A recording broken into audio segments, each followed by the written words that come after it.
Welcome to the EST Hangout. This is the EST Hangout, and today's guests are...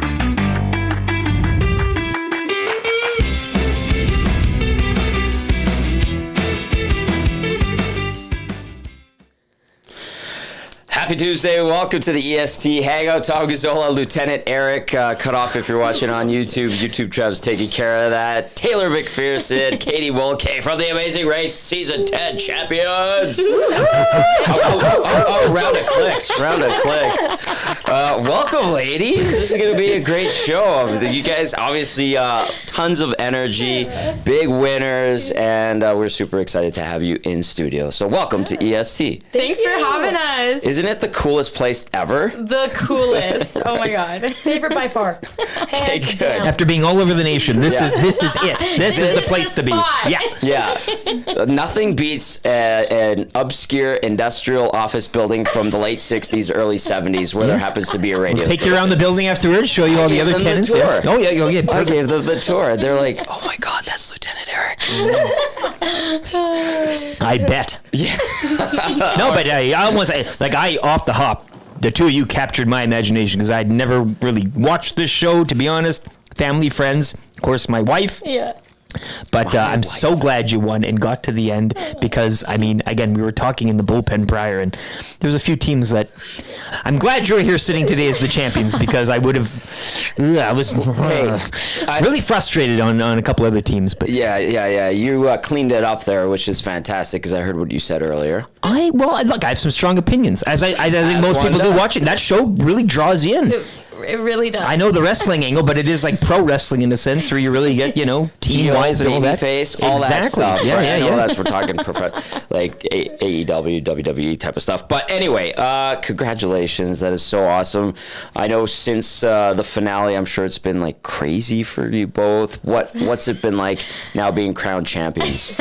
Interview after interview. Yeah. Hey? So we've been pretty busy with all that. It's crazy. This is like our bit of our fame now is coming out. It's like we got our 15 minutes of fame here. Yeah. And it's pretty cool. Yeah, it's definitely been a whirlwind. But it's really cool to see, before we went on the race, we knew we had a lot of support from our family and our friends. Mm-hmm. Everybody was reposting us, super excited, But then, after we won, we didn't realize, how much of the nation we actually captured. Mm-hmm. And we had so many more people behind us that we had no idea, were cheering us on throughout this race. It was insane. I love that. I mean, the camera, editing can skew opinions and views, but it can also show the true essence of some people. That can come out. I think that's more rare. So especially that you guys were able to capture that, which is pretty darn cool. Is that fair? You become a brand. Yeah, like your team, I know individually, but and you also some of the teams are a little more close. And I mean, you had twins on the show for crying out loud. Yeah. But you guys, I think it's a nice mix, the two of you, and again, the two of you combined kind of become that brand, and people fly your flag or fly another one. But this one especially, not hard to get behind. It was very fun watching the two of you, and locally, I mean that helps as well. Yeah, sick. Yeah, we definitely appreciate that. And the thing is we really wanted to be that kind of standout team, but while also still being ourselves. Mm-hmm. I think one thing that was really cool about even the editing of the show and just our race is we were us. We were genuinely our giggly, goofy, positive selves, and we didn't really stray away from that at any point in the show. And no matter the challenges we went through,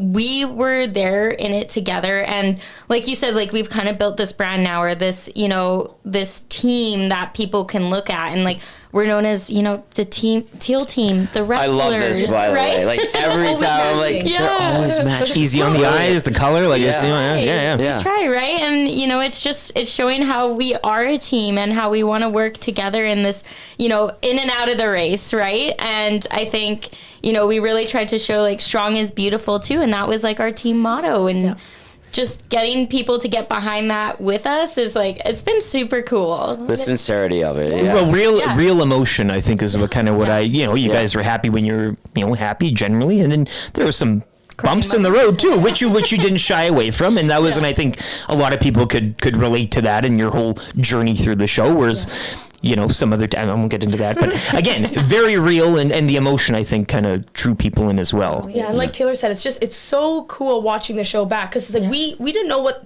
was going to be put on TV. Yeah, I bet. We know our journey, we know our side, but then watching everything unfold, it was just a different side. Yeah. And just seeing how they portrayed us, but then knowing and having our friends and family be like, that's Taylor, that's Katie. Like, you guys are exactly like you are in person. And I think, as Taylor was saying, it's so cool that so many people have jumped on our bandwagon and support us. And here we are just being ourselves, know. And I think it's pretty cool that I'm like, we're ourselves on the show, and all these people support us and loved us through our journey. So you guys were captured in you feel like it was a just 100%. Yeah. So That's a good point, because like if you have a question for Taylor and Katie, fire it our way at the inbox 780-218-9999, brought to you by Paris Jewelers. And that was like the first question is like, Tom, and I know like you got to be, you can't give away too much about these shows, and that's kind of part of the caveat with them. And one of the first questions is how much influence do producers have on the show? Do they suggest, tell contestants what to say? I think you guys already answered that. Yeah. Pretty much answered it. Said that you two were just yourselves. You went and you played your game, and your personality shone through. So I think that's the answer, and you guys provided that already. So fire those our way and via the Nasty Chat. Are you watching on YouTube or? Yeah, I got the Nasty Chat fired up here. Northside Sandwich says it's impressive to do that, what you guys did. There's no one I know that I could think of to do Amazing Race with. And that's, look, family, friends, you're like, oh, that's my best friend. Oh, this is my family member that I love so dearly. But doing something like this, it's Survivor-esque. You really find out about each other in some pretty honest ways. We've had people ask, like, are you guys still friends? Yeah. Well, even though we're doing all these interviews, gets dicey, right? Like, well, okay, so I know you guys did like the Whirlwind Champions Tour, which is great, a couple of weeks ago, and you said it was like boom, boom, boom, quick. This is the beauty of our format. We've had a couple of weeks to decompress. We've got a couple hours. I know you guys are going to hang around for about an hour. You guys are welcome to stay as long as you want. Heck, we've got couches here. You could take Matthew's office. He's on holidays.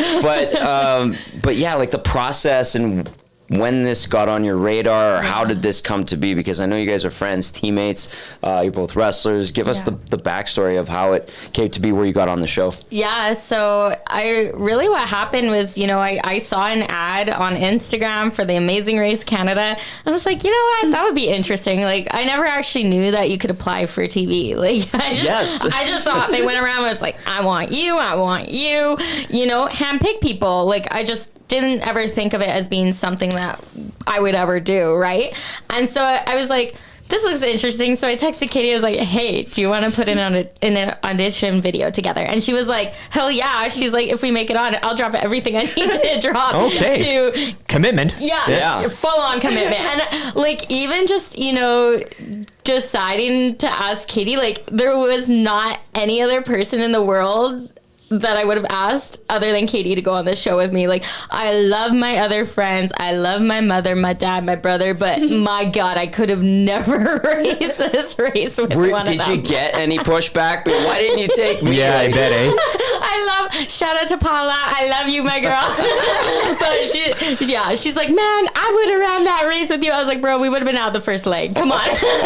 Love her to death, but yeah. Okay, so I was gonna say, Katie, when Taylor's like, "Hey, should we do this?" Were you like, "Hell yeah"? Or sure, why not? Like, it was like a why not kind of thing. I was like, let's just see where it takes us. I'm like, worst thing that can happen is we don't get on. Right. Exactly. So be it. Like, at least we tried, and I think there was just no stress with it. It was like, okay, sure, let's put in a tape, and let's roll with it. When did you get the sense that, hey, I think we're gonna get on this show here? You mean like the process? It was, it's a long process. Yeah. But we just were ourselves. Again, at the end of the day, we were just. I think that they sense that we had something that they haven't seen before. There's been WWE wrestlers on the show, but there'd never been like our style, the freestyle wrestlers, and just like how genuine we are. You could tell that they loved our friendship, and we were just being ourselves. We had nothing else. We're not trying to put on a show. We're not trying to do anything else. And it's like for what we stand for. I'm living each day like it's my last having that friend pass away. And that was part of my story in it. And then, how we love and we want to support and promote wrestling and young girls that they can do anything. That was another part of our story. I'm like, this is just what we live for, though, day to day. Yeah. Like, we coach. We know wrestling's a sport, and we want to promote it, you know? So it's just, we had all these things, but that's what we do on our daily, day to day. You know, that's what we would have done before the show or without the show. Yeah. And just having it as a way to broadcast that, you know, it's just, that was like the nice thing about it. But I don't think anything would have changed in our lives. No. With or without the show. Well, and it's funny you say that too, because like so many people and so many interviews have asked us, so what now, or what's changed since you guys have won? Nothing. We went back to our jobs. Katie's in the school, she's subbing. I'm back at my nonprofit. Still wrestling, still coaching. We're still doing those living things a regular love, life. and that's just what we do. Yeah. Enjoying the winnings and the fruits of your labor. However, what's going on here? Obviously. Yeah, totally. I got a couple in the nasty chat here. Caster 1990 says, I was so happy you guys U-turned Kevin and G to bring Big Brother scheming tactics to the race. They were my immediate villains. He or she goes on to say, guys, please ask Katie if she remembers a teacher by the name of Randy Bowers. He's in my Elk season ticket neighbor and was quick to point out that he taught one of the wrestlers on the race. Oh, what? So I don't know if that's... I don't know what grade or what school. Bit of a drop here, but I mean, yeah, he's kind of... It's so neat because, as I mentioned too, everybody kind of comes out of the woodwork, do they not? Like the guys, I know her from the thing. Yeah, Mr. Bowers. Yeah. So Randy Bowers, I don't know if you remember him by... Edmonton's still a little big city. Well, of course. I know her. I remember her. Absolutely. We were at this place. I've had a few concussions, so... Well, then excusable, yeah. But I think the wrestling angle, too, and you mentioned it's funny. I remember watching a few challenges, I guess, if you will, and I was like, yeah, they're going to... Like, everybody brings something different to the table in terms of talent, some of them more on the physical side. Yeah. And I mean, that must have helped at least a bit for some of them, especially maybe the wrestling one, where you're not the pro wrestling one, but you know what I'm saying. Yeah. No, it definitely helped, but I think what we said the most was like the mental toughness and that ability to work through those challenges mentally. Like, we knew going into it, we're physically fit, we're fine. It was the mental piece, and luckily wrestling is a lot of mental game, and so we just felt like wrestling really prepared us for that. I felt bad for that dude he had the bad knees. Oh, poor and he Colin. kept having to run everywhere. I'm like, gee, and the next challenge will be, doing something with your knees. I'm like, oh, man, you got to be kidding me. Like, Ukrainian, oh my God. Poor guy. Okay, the oyster thing. What the heck happened? Like, honestly, I swear, there's some challenges where it's about luck. Like, seriously, it happened where you're looking, you're at the right place at the right time. Luck was not on our side for that challenge, and I felt like, we're looking, we're searching, like, we've had other challenges where it's like, we found the puck in 2 seconds, like, seriously, like, or the book, the bottle, the book, like, we've had our moments, and a little bit of that is paired up with luck. Right. And that oyster challenge we were there for hours, like a few hours. You guys drove to Nova Scotia. Yeah, you were saying that's right too. Yeah. Back, I'm like, oh my God. And still beat us. You won in the end. Yeah. What was the one you hated, I guess, the most in terms of... I know the one in Regina where people were eating some choice delicacies off the plate was one. I don't know if you took part in that one, but what was the challenge that made you, I guess, that, for lack of a better term, challenged you the most, either mentally or physically? Well, obviously eating the cow brains was gross, but at least we found a way to laugh through it anyway. Oh my God, we were crying and laughing. It was just, we're gagging, you're trying not down the hatch. Yeah. Easier said than done, though. Because we literally were like, mind over matter. And then it touched our tongue, we go, huh? Reality sets in, It's like, no.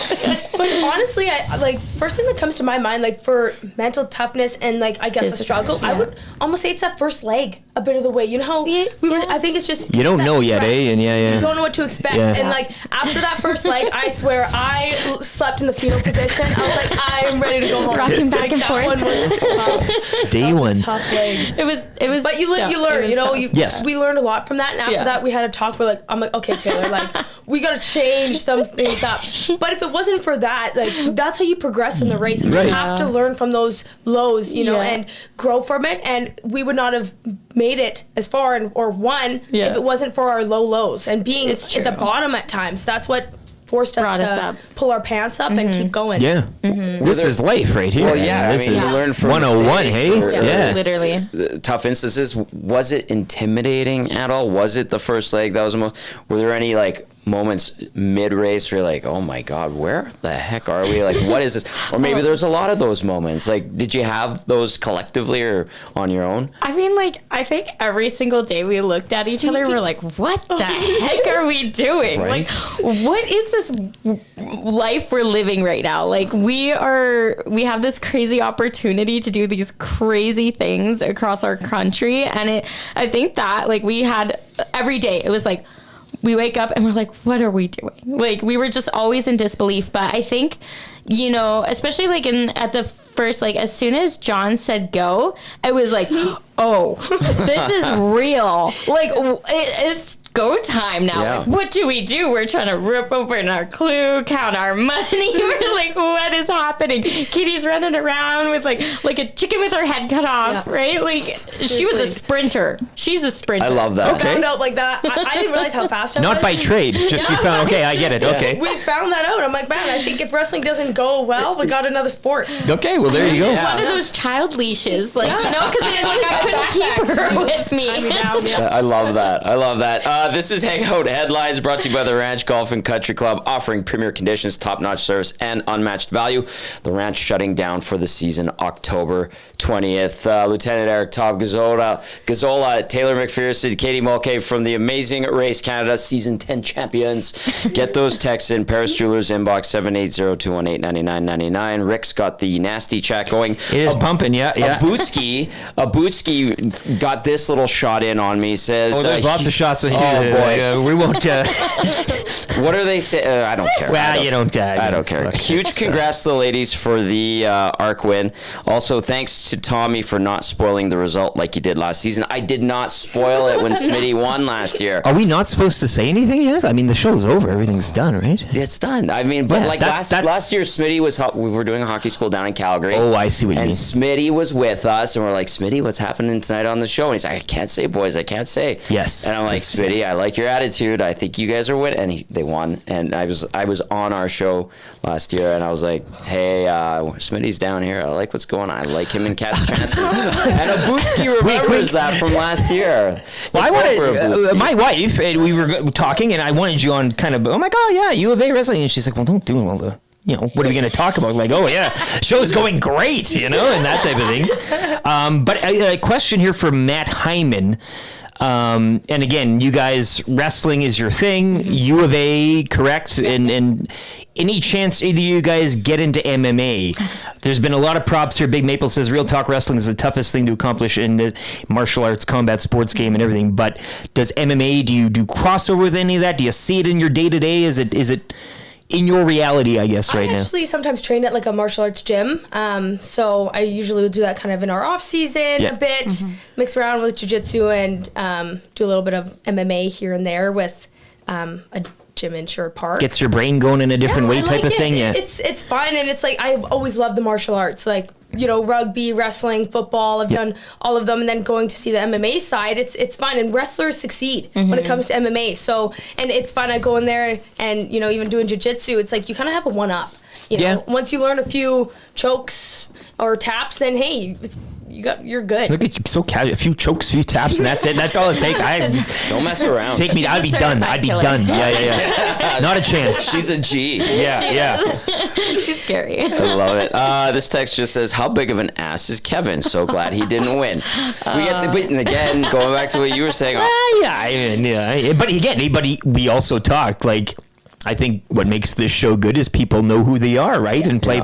I mean, we have a thing here. I mean, everybody kind of fits their own move and groove, and you do what you do. But I also had a fond thing for the Linklater boys. I think they were pretty fun from Saskatoon. But everybody had a different, and obviously that's making the show and getting people on a different little walk of life. Father, daughter, father, son, friends, sisters, twins, brothers, whatever. Dating, besties, as in Kevin and Gerline's situation. But like, they wanted to be the villains. You know, that's what they said from the get-go. They purposely wore black. They said, yeah, babe, this is the color we're picking. Yeah, babe, we want to be the villains. That kind of reminds me of the SNL scare. Remember the two a-holes? It was what's the name that played Ted Lasso and Kristen Wiig, and they chew gum obnoxiously. Babe, you want to go for dinner? Yeah, babe. This is kind of like that. Yeah, like really embrace that role. Out my spine. Yeah, I mean it's TV, right? Yes, TV. very entertaining. Yeah. Whether you're cheering for or against. Is it easy to get swept up in that, being like, oh well, we're doing a show, and having the camera there with you all the time? You know what? I'd say forgot that the camera's even there a lot of the time. Like you're so focused on the task at hand that you're not even worried about the camera. Like it just kind of blends into whatever you're doing. Like I think maybe the first day you notice it slightly, but then each leg you kind of forget, and then you kind of just start narrating what you're doing because you're kind of get used to like, oh, okay, what are we doing here? And it honestly helped our game to talk things it out. So it's like we just kind of, that naturally became our strategy, and the cameras were kind of just second to it. We were never really doing TV per se. We were competing, right? Because we're competitors, right? And so I think that's how we always viewed it. We never saw it as like, oh, we're on a TV show. Like, no, we're in a race, right? And they do a good job of staying out of your way too. Like it's almost they know what they're doing in a sense where it's let them it's cook chill. and It's so good. Wheels. Yeah, I see. A big listener here. How did it feel to win at home and at Commonwealth Stadium? I mean, that's what a coronation there too, eh? I mean, at first, right, when we're running down those stairs, we're like, hey, let's just get to John. But we didn't even know where we were in like placing wise. When we left the puzzle challenge, we couldn't see any of the other teams. Yeah. And then when we had left, I don't know why, but we had only seen 3 taxis. Yeah. So we're like, okay, like there's a 4th one, but it's gone. So we just assumed that we were in second place, but like, you know what? Let's just get there. It's not over till it's over. Let's still like race our hardest to John. Mm-hmm. And then going down those stairs is just like, this is it. It's like, I never knew that moment. Like this moment's finally coming where the race is done. Like that's when you sunk in. And like, this is it. That's the final match. It's like so insane. It felt so cool running down those stairs and just knowing that, you know what? We got to run every single challenge. We got to run the entire race through and through. Like there was only 4 teams that got the opportunity to do that. Yeah. So like, let's just finish. And when we get on that mat, and I'm like, wow, like this is pretty crazy. Like, confetti. And I'm thinking like, do they do this for every Didn't you go like, wait a minute? So I'm like, did we actually win? Because it's like, I'm thinking, man, this is a pretty good setup. They're going to do this for every team. Everybody gets it. I felt like we were there for like 5 minutes at least, just getting the other competitors to convince us that we had won. Like that's how long it felt. We were like, huh? Like really? Us? And they were just freaking out, and we could not believe it. No matter how much they were trying to tell us that we had won. Like, and like number one? Like this number one? No, number one? It was crazy. Well, you almost got number 1 in one of the challenges, right? I mean, you guys came close to you finished at the end, but then you had that. How do they do it in terms of the rules and the terminology on the show? Because talk about emotions. We were riding with you there, and we're like, oh no, and then all of a sudden, a non-elim. Yeah, it was a non-elim leg, and that's again where luck plays in on your side sometimes in this race, because you don't know when they're gonna happen. Like, and which one was that? Where was that again? Just to reset, that was in Quebec. Right? Yeah. It was a rough leg for us. We started off rough with the Airbus. Second, and starting off with, and then we were on the second bus, and then and I just found like, although we didn't, I think a lot of the challenges we did good. It's like curling was our weak point there. Don't ask us to ever curl. It's a tough sport. But we have a bond spill coming up. You guys want to come? Yeah. Get it. We'll make a team here. We'll make a team. I'm on that. We'll be all right. Yeah. We winning. Take down the other team before the match. Wrestling's one thing, curling's another. Yeah. It's tough. Yeah, so it's like we didn't have a terrible day. We just felt like we could never catch up. Yeah. And like that was the biggest thing. We're always playing catch up. And then but you knew in that moment too that you were kind of, as opposed to when you won and you're kind of, who knows, you knew where you were at that point, and reality was sinking in, hey? Oh, yeah. Yeah, we were just kind of, like we said, and we carried this throughout the race a lot of the time, like, it's not over until it's over, not until you step on that mat. Yeah. John says, you have been eliminated from the race, And for us, I think, stepping on that mat, we were like, man, we're last. Like this is it. He's asking us questions, and we're like, this sucks. He's like, so what's next for you? What's life after the show? And he's like really prompt, like saying like, okay, like this is it. And it's at that moment, it's like, okay, wow, like our race is actually done. Yeah. It's all starting to sink in. But then when he hands us that clue, it's just like, what? And it's just like our time. It's like it wasn't meant to be. It wasn't our time. You know, it wasn't our time. It just everything kind of fell into place. Even like my friend, and it's like he said, well, maybe she had something to do with this. It was just like butterflies. It was like, crazy. What is even happening? And it was like, thanks, Holly. Like, you know, she's looking out for us, and it felt like we had a third person with us in the race. And going from again back and forth in terms of that emotional scale must have been a trip. Top. Yeah. You guys could be powerful sweepers, though, on our curling team. Front end. Like, you guys could just sweep the whole time. I mean, that would be maybe the key. Eric yells a lot on the pebbled ice. Have to mention, finished long drink, official drink of the EST Hangout, legend of 1952. A drink unlike any other sparkling refreshment. Real liquor, longdrink.com/Canada. Eric is enjoying a sugar-free version today. Delicious, very refreshing. And it's going to be hot today, so these will go down a dream today and tomorrow. Clausen said, our weatherman extraordinaire, that this is it. I mean, you're not flirting with 30 for I'll flirt until with Evander Kane is back. But Tommy. But yeah, so this enjoy the weather, and maybe a couple of long drinks today will keep you going. I offered long drink to Katie and Taylor, and they said no. We'll go. They're highly tuned athletes here. Yeah. I know. Yeah, I don't want to mess. This water's great. Best that it is, I'd say too. So good, delicious and nutritious. Okay, so you guys are back to work. Taylor, I know you wanted to. John asked you, what are you gonna do with the money and all that, but you want to kind of help promote Indigenous youth and continue with that. Give us I know this is so fresh still, but what's the vision? Totally, I'll give you my best version of an elevator pitch, I guess. Yeah, totally. But yeah, no, I've been working on a program under my organization that I work for right now, so Indigenous Sport Council of Alberta. Been working for them for a few years, but I've been working on a program specifically called the SHED program, Spiritual Holistic Exercise Den. And basically it's a program where we bring a shed to Indigenous communities, fill it with sports equipment, and run sport programming out of it. That's awesome. So it's to be able to create accessible sport programming to communities that may not have the facilities for it, may not have the programmers for it, or even the funding, because it's a very low cost, program. So the idea is to overall train the youth in the community, the older youth, to be able to run this program and teach the younger kids physical literacy skills, expose them to new sports, and just show them what's beyond, the reserve, expose them to university students and show them that hey, you could go to university, play university sports if you wanted, so just give them more exposure to different activities. Have you had, first of all, that's fantastic, honestly, and a great cause. Have you had, since the win, people reaching out? Have you been getting inquiries? Because I would assume, given this platform and like Katie was saying, the time and the fame that comes with winning, have there been some people that have reached out and said, I think we could do something with this? I mean, I've talked a little bit about it, but I don't think I've talked enough about it. And so, I mean, I'm sure, I have had, people come out before this, even before the show and all that.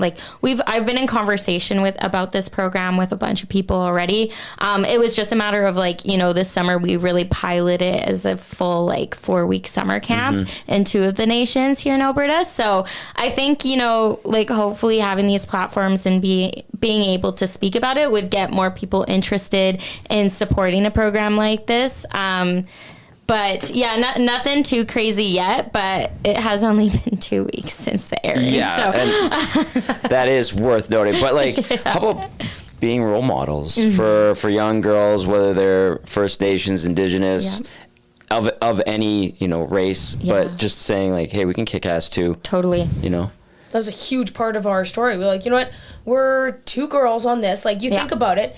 We're only the second all-female team to win. Right. That drives you too, I bet. I mean, that's like gas in the tank. Yeah. And it's just I'd say all the female teams on our season were great. The twins were huge, challenge for us. They were strong, and but that was nice to see, to have all these other female teams that were strong and real competition, and for us to show that, and just to show young girls that, hey, look, you can do this. I can't even tell you how many girls that I've had say that I'm gonna apply, I want to be like you. My nieces are all over it. And that's thanks to you guys and the twins as well. But you said too, getting onto the show, you would have never thought. It seems so unattainable, so far out there, so distant. What am I? No business with that. And I think you mentioned the work too with youth. Until that's presented in a fashion where you can accept it, and it's you see it. You don't know it. It's a foreign thing. So when you bring this to people, or you guys get the show kind of when it's kind of met up closer in terms of something so distant and so far, then it becomes easy. And I think you guys helped bridge that gap. I think so, because for us, we're recent graduates. We're just little Taylor and Katie who wrestled for U of A for many years. We work our jobs, we wrestle hard, we coach, very active in our communities. And just for our community of people, whether it be wrestlers, male or female, we've had a lot of young little boys come up to us and be like, "Oh my God, we watched you all season. We loved you." That's turning it. Yeah. Like, because it's not a lot of times in sports where you see little boys looking up to female athletes. For sure. So to now kind of be that girl that a little boy can look up to is huge as well. So it's, for us, it's just like, if you believe in yourself and you believe in something, I think as long as you believe in it, you can achieve it. And seizing every opportunity. We're like, exactly. Why not? Like, we could have easily said, well, I don't know. I don't think we'll get on the show. Like, I don't think we want to be on TV. Like, I could have lived my entire life never being on reality TV. But it was just one of those things where it's like, why not? Yeah. It's a missed opportunity if we decide not to do it. And again, you guys aren't living in some sort of, mansion driving. You're real people. Yeah. And that's easier for other real people to say, hey, that can be. I think WNBA too right now is a perfect example. If you mentioned young boys and stuff looking up to that and kind of reversing that role. Box Pounder the Nasty Chet says, your girls made Edmonton proud. Couldn't agree more, and lots of that is flying in as well. But I think and capping it too at the hometown win. I mean, that's you mentioned all the storylines and stuff with your team, but that's poetry there. Well, that was huge for us because we literally just a year and a half before that, we had won a national championship banner for the second time in Panda's history for the female team, at the U of A. What the heck? Round of clicks. And we both also won individually, our university golds in our final year of wrestling together. So I think that was just, it was weird. It was like it was meant to be. Claiming this victory at home, twice. It was just unreal, and it's like.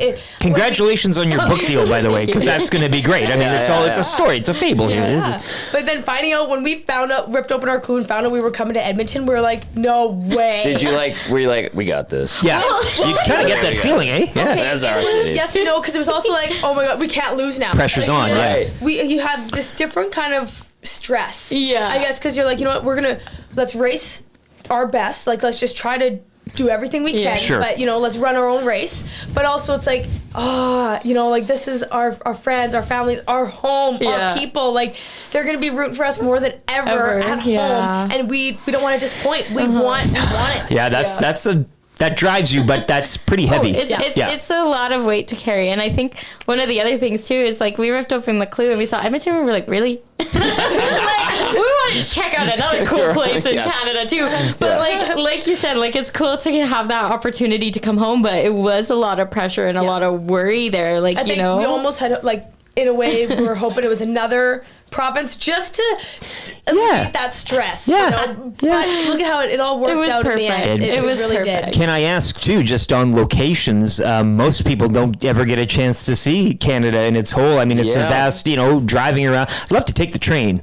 But money. Saskatchewan and Manitoba. It's all mountains. It's beautiful. It's all different. But where did you if I don't know where you guys have been prior to this? Maybe you did travel the nation. But what was your standout, I guess, locale? Whether it be just the cityscape or maybe a neighborhood or a local you bumped into. I love when you guys ask for people asking for directions and people on the side of the street. But what kind of stood out for you in terms?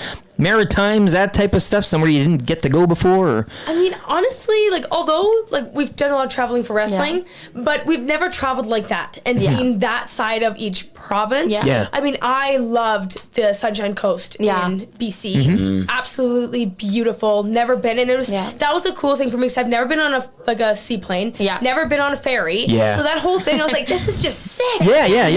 You know, so that one was really, really cool for me. But then again, also going to New Brunswick, like, that was never. How often are you going to be going out there, right? Well, you don't go out east very often for even wrestling. You know, we don't have a lot of wrestling out there, so to go out east again is pretty sweet. And I think like one thing we were talking about, you know, after we did that leg, it was the Manitoba leg. We loved how friendly that's on the license plate. You're friendly or whatever, right? I don't know, whatever. It was such a beautiful leg. Like, we just felt so supported. We were so uplifted. Like, just the fact that John's hometown was out there cheering for everyone. It was just like the sweetest. They were all out there, eh? The whole town knew. That street was packed, eh? Cool. And it was just crazy. Chills. That was a fun leg, and you knew how much it meant to John, and then seeing his mom, it was so cute. Nice and like, it was a great leg. It was so fun. Nasty chat pumping again. Lars Wise says, do the girls have any dirt on any of the other participants? Inquiring minds need to know, LOL. You can take that if you like. Chris G, though, I'm just kidding. Question for Taylor and Katie. Would you girls do another reality show together? And I'll follow it up with any if you would. What would that kind of look like? What would it be? Have you ever given any thought to that? Or I saw recently that they're like the Amazing Race, like the big one that goes all around the world. They recently started taking Canadians. So I was like, here we go. So that would be a potential, especially having this under our belt. That like a why not? But they'd have to look at you because you're a champ. You're an esteemed. That version. Let's go. Absolutely. But no, I think I would do more reality TV again. I think we said like it was like so much fun. We do that 100 times over with the Amazing Race Canada. But I think the thing is too is like it'd have to be like a Big Brother. Would you go into that? I mean, because that's more individual and obviously and there's something about like the Amazing Race Canada that you could just be yourself. And not conniving and So I'd say like, you gotta find ones that are like that. That's what I'm thinking of, like the Amazing Race, or you know, I mean, I'll say maybe down the road Survivor. You know, but my family's always loved Survivor and I love to watch it. But great gig. And that's a tough one. I'm like, I couldn't do that right now. I'd come back, this skinny little, lose all my muscle, and I would never be able to wrestle again. She'd be like a day in, and she'd be like, I was so hungry. She doesn't do well when she's not fed. Okay, I'm going to follow that up. Hypothetical. Say the Amazing Race, not just the Canada version. Say you guys got on there. What lessons from this experience do you think you could use going around the world? Right? Because it's one thing, like we have like the second largest country in the world, which is massive, but like now we're talking about the globe. The world.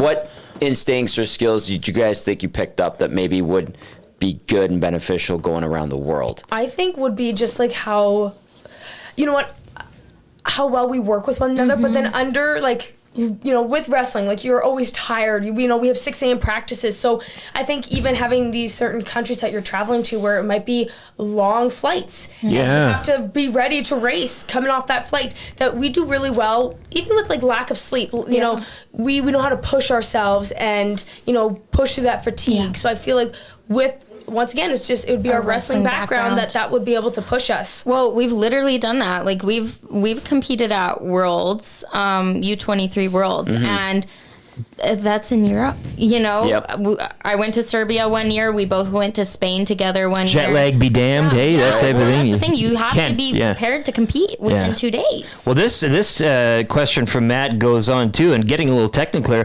Was there much downtime during mandatory rest periods, and could you venture out on your own? And that kind of goes off that theme as well. Like when the cameras are off, I mean, you guys are waking up and just doing your own thing for a day, or is it kind of like go, and what we see is what's actually happening? Yeah, so we can't talk too much about behind the scenes. Of course, say what you can. But it's definitely. I mean, it's a long month. It's a long month. We'll say that. Like, we're not popping into Montreal do for the a night math on St. Catharines. Like, do the math. Yeah, exactly. And that's enough, like, explanation there, because it is a grueling. So that would, again, if we multiply that by Amazing Race World, I mean, you're not having time a day or two to get your gears and whatever. You have to go and You go. Yeah, you're not laying on the beach in the south of France for a day. It's race mode. Yeah, we race tomorrow. No, it's not like that. All right, this is the EST Hangout. Tom Gazzola, Lieutenant Eric, Taylor McPherson, and Katie Mulkay, champions of Amazing Race Canada Season 10. Of course, great partners over at The Hive. Product Marketing, the official merch partner of EST, promotional products that bring the buzz.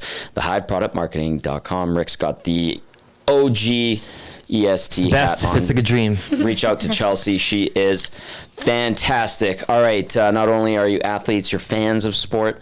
Yesterday in aggregate, the Oilers lost 12-4 to the Calgary Flames. Taylor, I know your origins are Calgary, but you're an Edmonton girl now.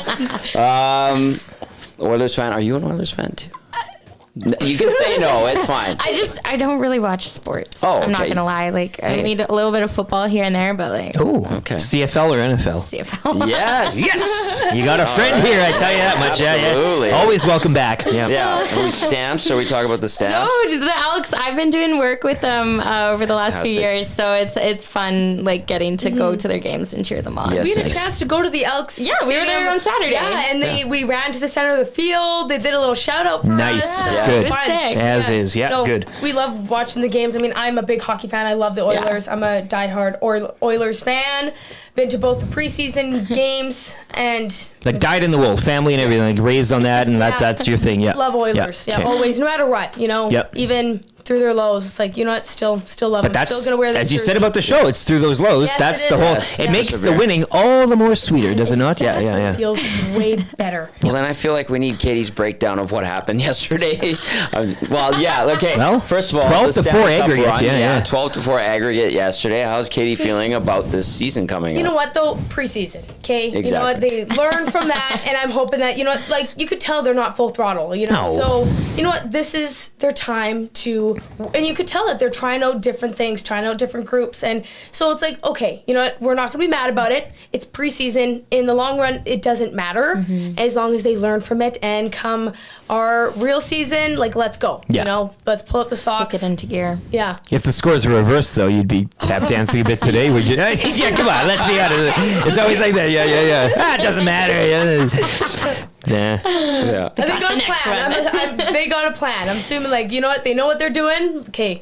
I'm for them. What did you do cup final wise? I mean, that was, everybody knows where they are when things are good, but also, game 7, 2-1. What were you doing? Where were you at? Describe yourself, and then the short summer that kind of followed. Obviously, doing the show is a good way to kind of get things out of your system and distract yourself. But it was so sad. Like, you felt so, like, obviously, with the Oilers and stuff, I'm like, okay, I'm like, they got it. Like, this is it. Sure. Like, as everybody else was like, this is the year. This is our time. And then, obviously having that all unfold, it's tough. It's like they've worked so hard to get to that, to get to this time. It's like right there. Bring the cup home. Like, let's do it. But, and my hope is that, that this is going to help them push even harder come each season. Like, they had a taste. They were so close. Yeah. And they can do it again. It was like I was with friends and family, and, we're all watching the game, sitting there, and and I remember just being like, afterwards, it was like, like, you feel, obviously still a fan. You always support them, but you felt so bad. Like, they wanted it. They wanted it more than ever, but just out of grip. Yeah. Yeah. Did you see the clip of the Amazon Prime show? There's a reality show, and they had McDavid yelling. We're playing the clip a lot. You guys remember? Emotional, McDavid. The one we don't normally see. Yeah. Post game, talking to him about that, he's like, well, they edited some things, and it's kind of clever, and there's storylines that have to be created in reality TV. Look at him going behind the scenes, hey? Really behind the curtain. Yeah. The tell-all. Yeah, it's going to be juicy. It's good for hockey, though. I think it's good for You need hockey. a little juice from that sport, I think. Yeah. Kind of get things going a bit. Speaking of that, having been on a reality show, albeit a race, which is great, has it changed your perspective on how you watch reality television. You know what? I think it makes me appreciate it. Like, there's so much that goes on that people don't see. Yeah. Like, it's unbelievable. Like, there's no other word to say it. It's unbelievable what goes on. And it's like, we can't talk about it, but it just makes you appreciate how the magic really of what goes on TV and how they put it all together. It's unbelievable. And we're more observant now. See? I'm like, where's their mic pack? yeah. You know where the where it's all hidden in there. We're like looking. So it's kind of cool because, like Katie said, we just get to appreciate TV a little more. Like you never really understand how many people it takes to do it all. So it's pretty sick. It is reality though, so that leads me to sometimes I'm watching when you guys are either driving or in Edmonton where you have to take like the cab. Like, what if the cab driver is not a good driver? Like, you're totally you can't do anything. We're like, can you go fast? Yeah. He ain't going fast. No, that's where we will switch a cab. Like, Really? Okay. In Edmonton, we went to the Standout Tower. We actually were like, no, we'll get a new taxi driver. Really? It was not good. Like, we're like, we're that's seeing, reality. Are you telling him where the photo radar spots are too? Yeah, but that's just it. I'm like, dude, I swear you could just speed until this cut down here. Yeah. I would do the same thing. I always thought, and even when you were driving other places too, I'm like, geez, if you don't know where you're going, or you ask the wrong person the directions, like that's the difference right there. It could be to Nova Scotia. Yeah.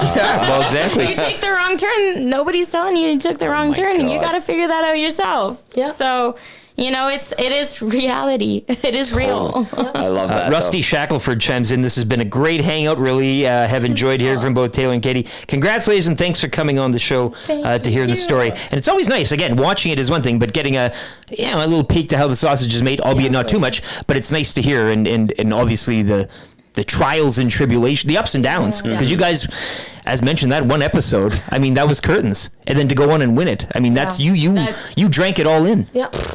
That doesn't happen very often. Right. You've seen it maybe once or twice on the show, I think, but really it doesn't happen often. And it's really neat to be in that position. And I think it's like how you deal with that, being at the bottom, and how the way we dealt with it. We're like, I looked at him like, you know what? We could have been out, so any leg is a bonus. I swear, I felt like I had less stress moving forward in the race. It was like, all of my stress is gone. I'm now ready. Just living free and easy. Yeah. Exactly. Because we weren't really meant to be there. We could have. Our time could have been cut short, so what do we have to lose? Exactly. Yeah, it was definitely like a mind switch and a gear switch, I think, after that. Almost like playing with house money, right? Like, yeah. Right, well, let's see where this goes. Yeah, and that's the thing, too. It's really interesting because, because people always wonder, they're like, oh, is it rigged? Are things, chosen? Yes. And it's annoying when people talk like that, because it's like, no, we actually had to work from the bottom up, or we had to work to get through those challenges. Like, you watched us in New Brunswick. We were the last team that entire leg up until that final challenge. And just because we were able to pull up our socks and work really well together to learn that Mi'kmaq, man, that is that memory game and all that. It was crazy, but it was really cool too, because it's like, it gave me the opportunity to learn my traditional language, but also to learn the 12 months. That was a tough challenge, right? But the thing is we put our heads together and we said, we just need to work through this and get out of here before the other two teams, and that's what we did. But we were behind. So it's just a matter of Was that the challenge too, where the guys didn't do it and they were on the time? That was an interesting play. That was crazy. Because we're watching the ticker get going, and you're just. And it really was that close. It was. Well, and that's too. I think a lot of people, myself included, I watch reality TV assuming it's fake. Yeah. You know what I mean? And I think a lot of people, it's on TV, so everything's got to be. But thank you for laying down the the reality of it all, I guess. All of the challenges are really that challenging, and I find sometimes on TV it looks easier than when you're doing it. It's easy to say. I've watched the other seasons, and I'm like, I could do that. Easy. But then when you're in that situation under that amount of stress, things aren't as easy as they seem. Yeah. You know, and so it's like these challenges are really that challenge. Or you don't like heights or something, or then you're propelled. Well, I couldn't do that. The girls when they came in. Honest to God, I don't know how I'm not scaling anything or going up on any bungee or no, I'm done. Like high level bridge, done. I'm like totally done. Yeah, was that? Yeah, you said it was kind of trippy, but you're over that bridge every day. Yeah, it was. Katie trippy. didn't want to. You're like Taylor's got this. Yeah. What do you have any fears between the two of you? You are heights. Okay. Yeah, she's heights. I'm like claustrophobic. Okay, like, that's the one. Like an elevator stopping closed would like just scare the crap out of me. Oh yeah. I'd panic. Like I'd probably faint. Was there anything close to that in terms of challenge that you can? No, that was. Thank God. No, I was also worried about eating gross things. That was. Okay. I'm not gonna lie, like bugs, anything, or like Fear Factor when they used to put like their heads in boxes. Yeah. I was like, please, Lord, do not have any of those kinds of challenges, because like you never know, right? Yeah. So like the eating challenge kind of freaked me out too, and like it was like, who's ready to go eat some breakfast at this nice, because you're not briefed on any of that either. You don't say, we're gonna do this, that, and the other, and I don't like that. It's just thrown in front of you. Today's breakfast is bull testicles or pig brains, and we're like, huh? Like, there's other teams that are like, I'm so glad that they're giving us breakfast. I'm like, guys, what do you? Yes, steak and eggs. I'm like, Yeah. And they're like, what do you mean? I'm like, guys, it's gonna be something gross, or it's gonna be a huge amount of something that we eat. Like, and it's gonna be terrible. And they're like, why can't it just be breakfast? I'm like, it's not gonna be breakfast. It's the amazing race, not the mediocre race. Yeah, terrible. What did that stuff taste like? It was cold. It was served cold, was it not? Yeah, it wasn't like prepared or anything. It was the texture more than anything. Cold and wet and slimy. Like I couldn't even dissect a frog when I was in bio 20. Like I had to go to the bathroom when I saw stars. No. Yeah. See, but that's the thing. Like we looked at it and we're like, okay, balls or brains, and we're like, balls will have to chew, brains will just slide down our throat. Hopefully, no, they did not just slide down our throat. So you've learned now. Yeah.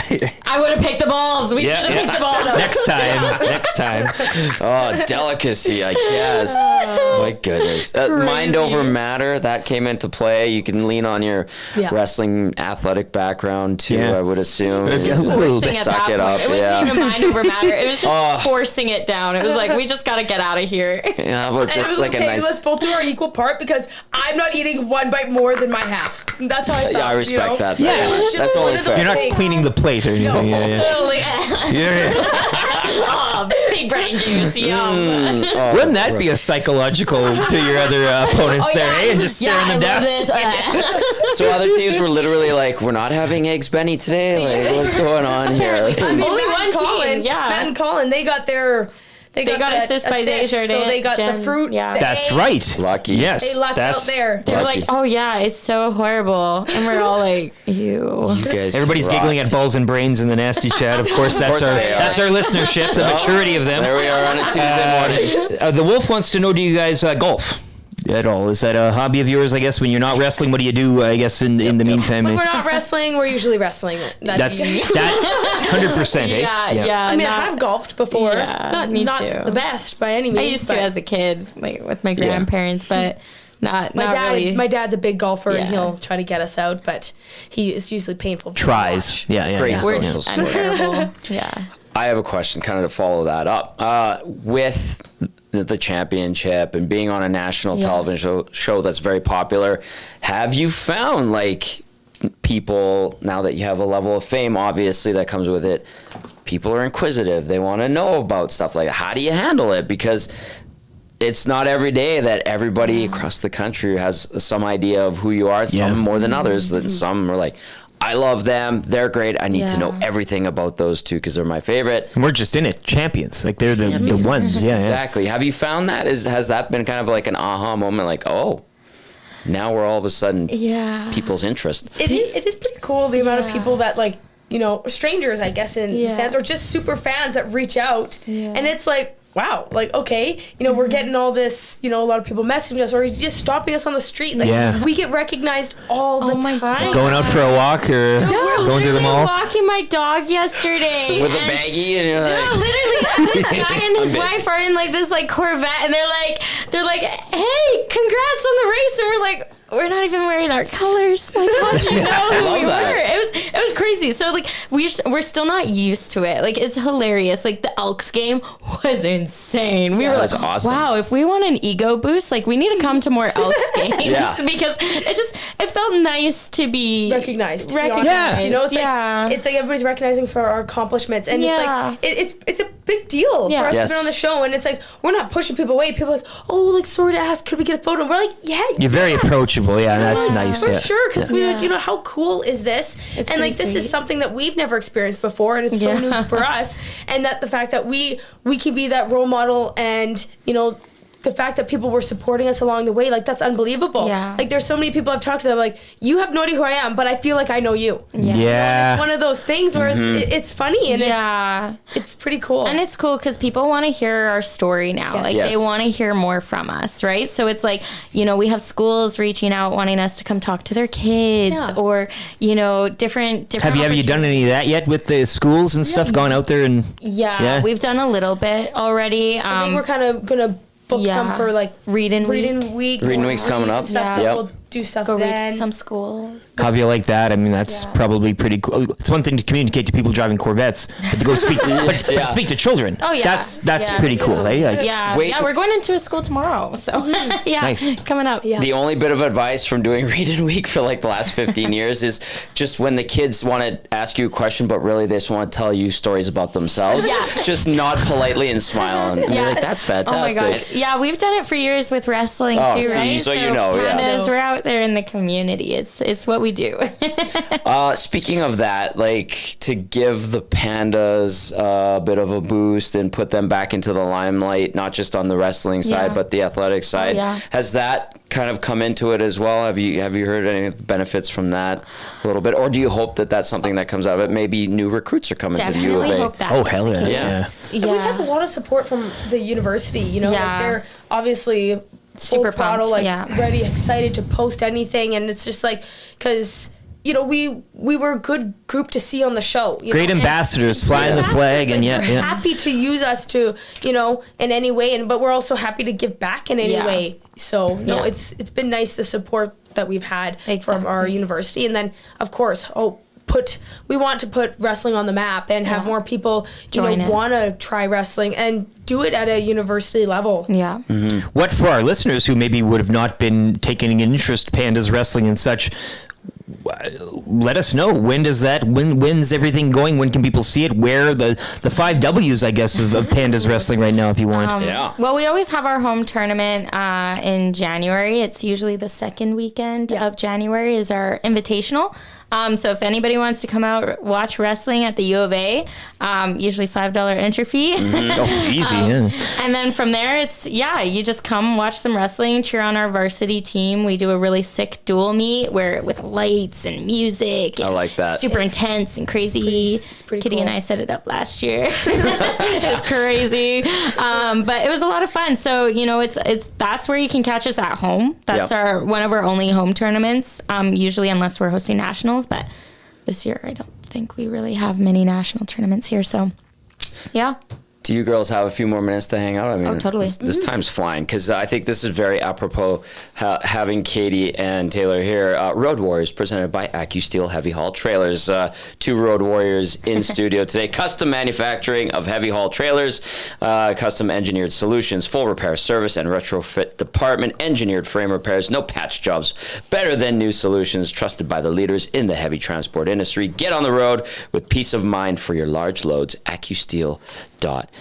All right, to our Road Warriors, you always have to look ahead. So I know we're talking about programming and getting Indigenous youth involved. That's something you've already been doing. You just want to bump that up and make it more prominent. Katie, how about you? Like, what's going on? You're still wrestling. You want to get push yourself. Yeah, I think the one nice thing is just like, I guess having it. It's like last year was a tough year for me because, like, I was working full time and I was working a second job part time in the evenings and trying to wrestle.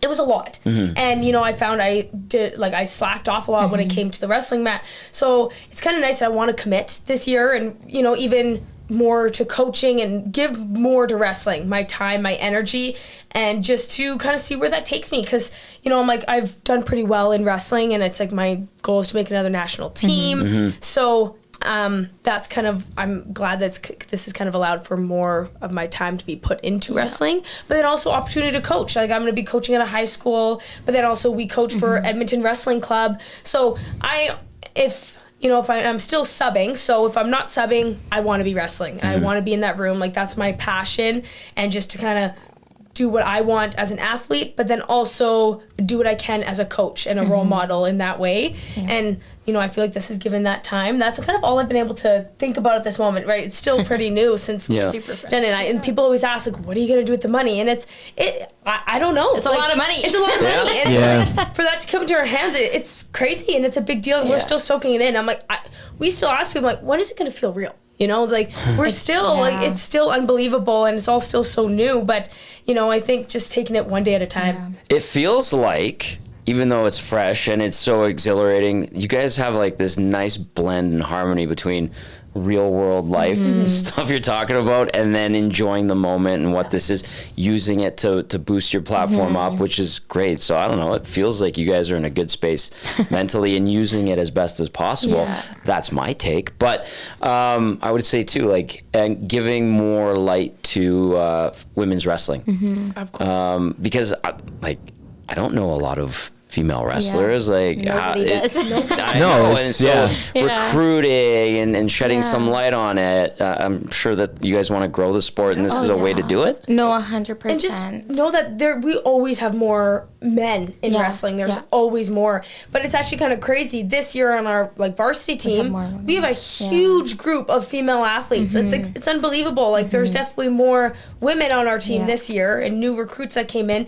But it's like, that's nice to see, just because to grow the sport in, it is like, think about it in the States. Wrestling in the States is huge. Oh yeah. The fastest growing sports actually is women's wrestling. Yeah. So it's like, we want to contribute to that. Yeah. We want to contribute. Yeah. US, they have a lot more, publicity in I think varsity sports in general. Like, it's just very well recognized in the States. Canada is very different that way.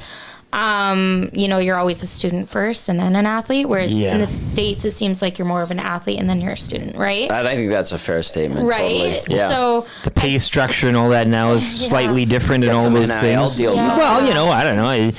Do you ever, and don't take this the wrong way, but I think too in the States, and we talk about wrestling there, but Stampede Wrestling, I think Canada's got this love affair too with professional wrestling, shall we say, and the theatrics behind that. How often do those worlds, if at all, blend that you guys have? Because I know that females have taken off in that greatly over the years. I mean, that's exploded into a popular, but albeit a way different discipline than what you do. But there's got to be some sort of a crossover tie-in sometimes? Well, do you ever? Yeah, there's definitely, with pro wrestling, there's a certain level of athleticism that takes to be a part of that. Although it's a show and it's an act, it's still real athletic. Athletes. Yeah. It's real athletes. Yeah.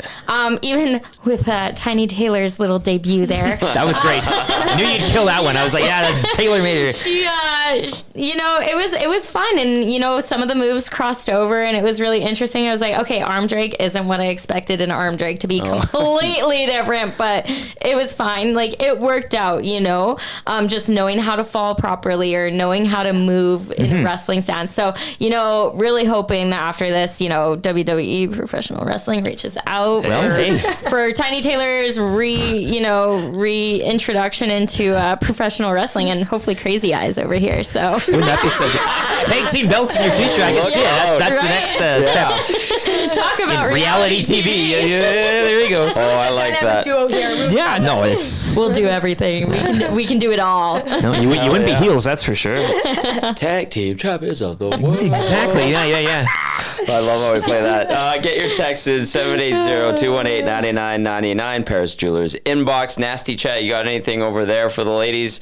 Because this has been a lot of fun. This is This is the beauty of this show. It's silly and we have fun, and it just runs. Again, people are loving the balls and brains comment. I think you guys, you hit your high mark. You can exit stage left. It's all we need from you to hit it out of the park there. Quote unquote balls and brains. Yeah. Oh my goodness. Matt asks, did they consider quitting the race when they found out they had to wear Riders jerseys? And specifically, I'm looking to my left here. And careful, I'm a Rider fan, so just temper the.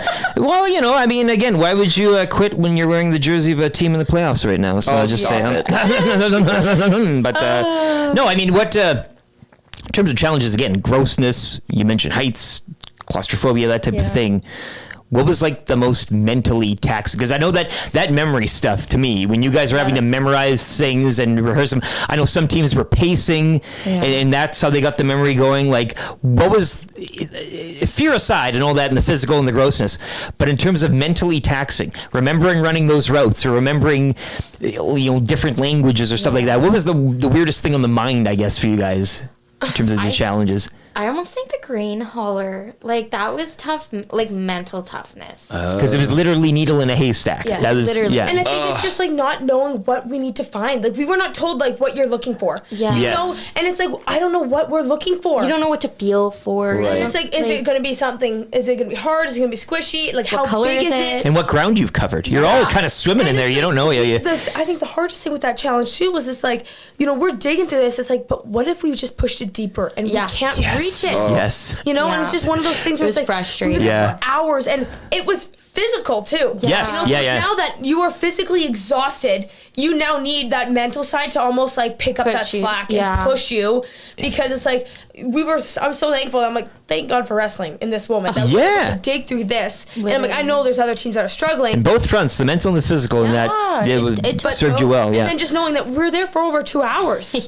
Digging through and looking at and the you same see spot. other teams leave. Yes. That's frustrating. Demoralizing. I know we are that. pushing this more oats than they are. So what How are they leaving before we are? Yeah. We're frustrated. So it was like working through that frustration. We took a minute. Okay. Serenity. Let's go. Recharge. At first, I remember I'm like, this is fine. Like, this is I'm swimming through the oats. And I'm like, this is nice. Look, and then after I'm okay, you know what? I take that back. Yeah. 2 hours later, we're like, okay, let's get out of here. I'm hungry. I'm tired. I'm itchy. Sun was going down. It was getting dark there. It ain't good. I'm curious about this. Talking to Smitty last year, and kind of you don't want to give away too much. Obviously, we want to respect the parameters of the show, but it's like you're disconnected somewhat, but at the same time, you're still amongst the populace. What was that like? Bubble. A moving bubble? Yes, you were in a bubble. It felt like we were moving at such a different pace than the rest of the world. Yeah. And there's 11 teams, and all of us are in this bubble, and those are the teams you're focusing on. You're kind of running along with all of them, and it's like everybody else in society is just in society. You're just running past them. It's seriously, it's like they're in slow motion, and we are and airtight. Like there's no getting in or out of that thing once it's live. Hey, or like I swear, there's times that I was like, I would like gasp at times. I was like, oh my God, we have a life outside of this. Yeah. Like, this is not our life. Yeah. This is just a short time, and it's I'd be like, oh my God, I got family at home. Yeah, it's like it's crazy. But we weren't thinking about that. We weren't. But like there was times I was like, I forgot about the real world. Yeah, and you're so in this bubble, and you do more than a month than most of us do in a year. To be honest, it's very condensed or whatever. You don't have time to think about it. No. If you start thinking about what's going on outside, that's where you're going to be lost inside. Like, sure, you're not going to make it in that show. You have to be so devoted and focused on what's going on, or you're gonna miss it. Yeah, and the one the thing that was really cool about that though, like being in that bubble, not having your phone, like being disconnected from the world. Yes. No phone. It was wonderful. Loved it. Wonderful. I bet. Hey, nobody could get a hold of us. You know what? Because are we all children before the internet? Like you guys remember the time or whatever? Like we're kind of but phones at least. You remember a time without a phone? I mean, it's good to have that kind of knowledge and know what it's like. Hey, it was a nice. Because like now, especially like as you're older, you need a phone. Like it's something you need like in work and everything, and having that taken away and living in the moment it was the best thing ever. Like I was like, I don't even want my phone back. No, literally. Like, I love it. I love it. We didn't want to turn it on. We're like looking at it and like, now we'll just wait till the morning. We waited till the next day because I'm like, you know what? I don't want to deal with it. Like I don't want. Oh yeah, you took it another. Oh, I love it. Yeah. I respect that very much. It's a lot though. Like, and that's the thing. And like, I think for us is like we just tried to stay as present in the moment as we could, and like actually enjoy everything around us. We'd be like, oh, Katie, look at Alora's quarry. Like I can't believe she's climbing this crazy rope in Alora's quarry. Or look at the beautiful flowers or the fields we're driving through. Like we had a moment to actually go, wow, like this is actually really nice, and like take a moment to appreciate everything that we were doing. Did time kind of slow down then a bit in a sense? I mean, I know it was a condensed time period for being in that bubble. Yeah. But I think the phone does make us kind of go through life in a more. Even that we weren't worried about taking photos. Like, yes. Yeah. It's not like, because even let's say if you go on a trip, you're like, hey, no, I can't have my phone, but you're still taking a photo, doing something. Yeah. So it's nice that like, no, you are fully invested in that moment and just enjoying it, and what it feels like to just enjoy it. Exactly. It makes me want to go on trips where I'm like, no, I'm ditching this thing. Literally. This is what I'm pulling out today from all this. You guys have said some good stuff, but this is a great lesson to kind of take. I just want to note this to Katie. You also had a 4K camera following you around the nicest places in the country. I mean, we still got some pretty great photos. Following her around. Yeah, you don't got to operate it. But so you're telling me we need to hire out photographers? Third party, yeah. Okay. Sure. You got the money now. I mean, you can do it. Our trip to Iceland, hiring a cameraman. There you go. Okay, this makes me wonder. You got the 4K camera following you around. You're taking it in because you're disconnected, no phone. Has it changed maybe your appreciation or the way you look at Canada? 100%. Yeah, and how? I know that, like, because there's been other seasons where they've gone outside of Canada. Yeah. In the Amazing Race Canada. And, and I was like, oh, I wonder if they'll take us outside. But then, all these places we're going to, it really made you appreciate what we have in our, like, own country. Yeah. Country. Like, right here, like, beneath our feet, like take advantage of that. You don't need to go outside of the country to see these beautiful places and these spots. Like they're even, how many times we've been to Guelph, a handful of times for wrestling, and we're like, Guelph, like we've been there all the time. Like we go there for wrestling though. Every year. For wrestling, but yeah. But then we didn't see that side of Guelph. Yeah. And it makes you appreciate that, you know what, look at what you have outside your back door and find a way to take advantage of it. And a great mix. Right, you saw it all. I mean, the heights, the lows, the flats, the wetness, everything to kind of, and I think that's too. I mean, as I mentioned earlier, most of us don't get a chance financially to even dream of going to those locales and those places. So the Maritimes to me is like a foreign concept. Exactly. That's part of our country. Like, but I'll probably never get there. Like I don't forecast that being a thing. But. Yeah, like they speak kind of French, but it's Acadian. Like okay. Yeah, or then you go even further. Do I need a passport? Newfoundland, and they got marbles in their mouth. Wow. So. I'm a proud, my family, I have so many family members in Newfoundland, so I've been back a few times, and I love it out there. Like the Eastern hospitality is nothing like you've ever experienced here. Like it's like you're in a different world on that island. So Georgie Street, like does that resonate? My brother loved it. He went to St. John's. Oh, George Street. Yeah, he's like, we went down Georgie. It was wild. I'm like, what are you talking about? I haven't been on George Street in St. John's because my family actually is like they're 3 hours inland more, so they're in a small town, Appleton and Glenwood. I've got all my 60 some cousins between those two towns. But yeah, definitely next summer. I mean, I'll be at the Canada Summer Games coaching the Team Alberta there as the head coach. So I'm gonna hopefully hit up George Street after the games are done. As one does. To celebrate. Yes. Once we bring home that gold. Chris G in the Nasty Chat asks, between the two of you, have you fought each other, and who would win? Oh my God. Hands down. What's the season or the lifetime series? I wouldn't even pick that fight. Okay, well there you go. Smart woman. Oh, okay. So you win already by not accepting the challenge, eh? So the thing is we occasionally think it's funny to do some hand fighting or play wrestling in the wrestling room. But one time she took it too far and snapped my face through the mat, and I was like, hey, I felt bad.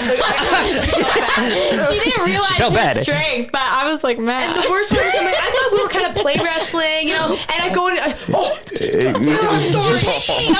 she peeled me off the mat. Like, are you okay, little buddy? No, I'm not. Imprinted forever into the... Literally. Wow. Yeah, blood stays still there. Well, that answers that question. There you go. That's a true test of friendship. Well, you know where you stand now, everybody. Yeah. I always knew. She's strong. Jasmine, who's co-hosting tomorrow and Thursday, texting in says, "Are these girls friends with Gerline and Kevin, or forgave them for being jerks?" You know what? I think the biggest thing, it's a race. You know, and it's a competition. So nobody comes to blows. I mean, it's kind of You know what?